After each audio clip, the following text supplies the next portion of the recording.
So you're receiving residuals for? No, I got gagged for the past 20 years from the way that the business was done as far as management was concerned. They had us doing a lot of things and telling it was promo, but the management was really getting money. So at the end of the year, the IRS said we was responsible for the monies that we would never receive.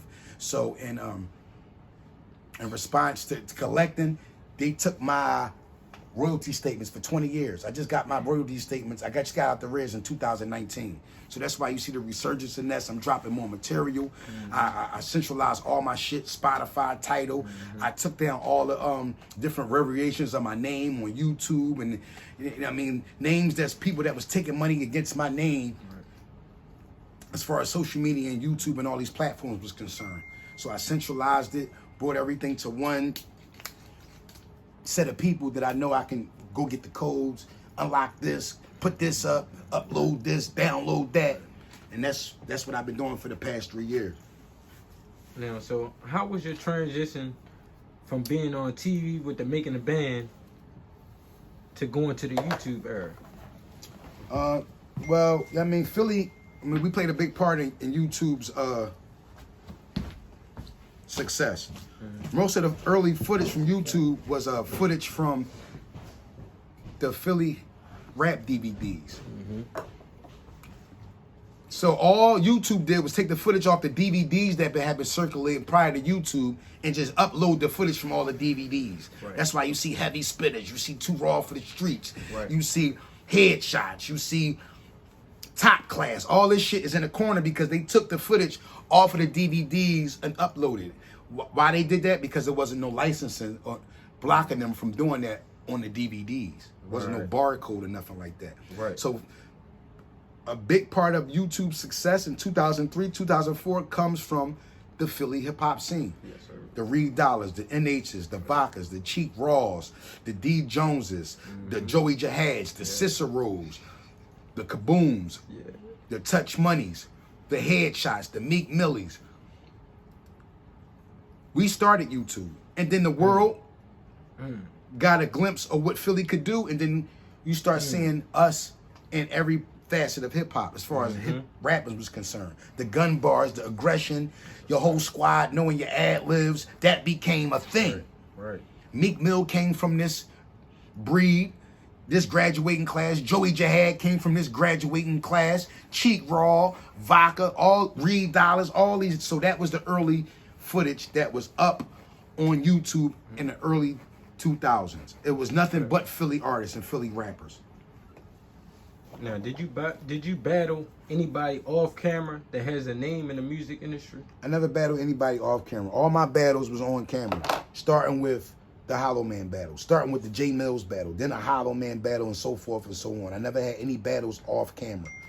So now, look, I seen J Hood upload something like maybe in the last couple days. I sparred with J Hood. I never battled J Hood. I sparred with him. Okay, so now was that type of situation going on a lot back during them times? Okay. I knew Jada and them by knowing Black Key. Black Key knew Hip Dog. Hip Dog was from Yonkers. He was like the OG from that neighborhood. So he already had built a relationship with X, the Locks, Right. and Mary J. Blige, with them all being from Yonkers. So we would go up there prior to me even landing the motherfucking spot on the show. We was already going up there fucking with Jada Kiss, fucking with X, fucking with Mary, prior to me even like signing up to do the competition.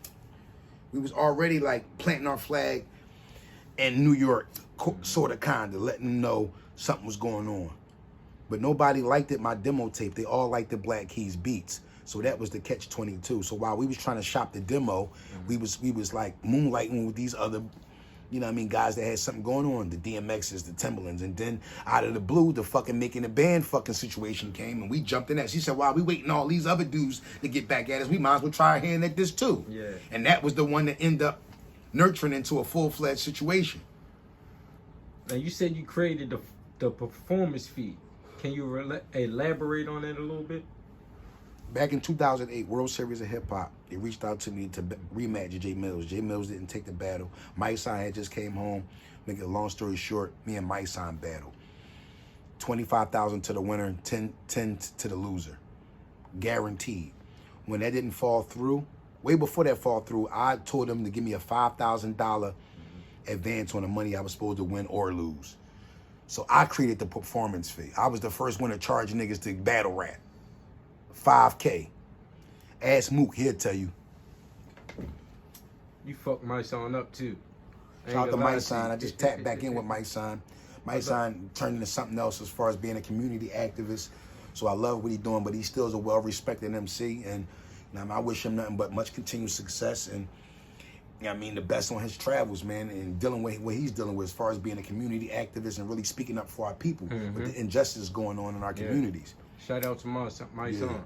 Now, to keep it there a little bit, would you say you retired my son from battle rapping? My son was really never officially a battle rapper.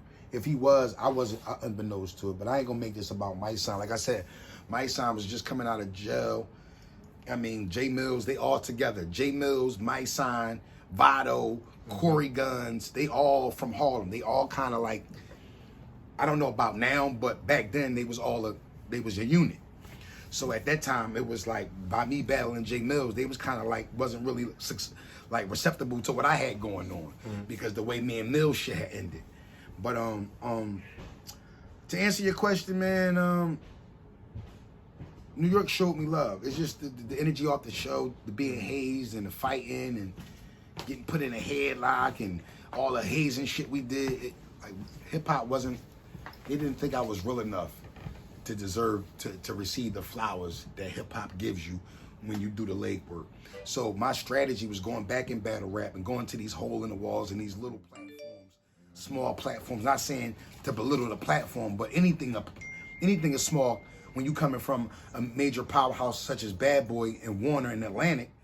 So yeah, niggas like, oh, you took a step back or you fell from grace because you had that situation. No, I went back in battle rap as a strategy to show the pure hip hop heads that I can get in these rooms with the niggas that y'all fuck with, embark on them.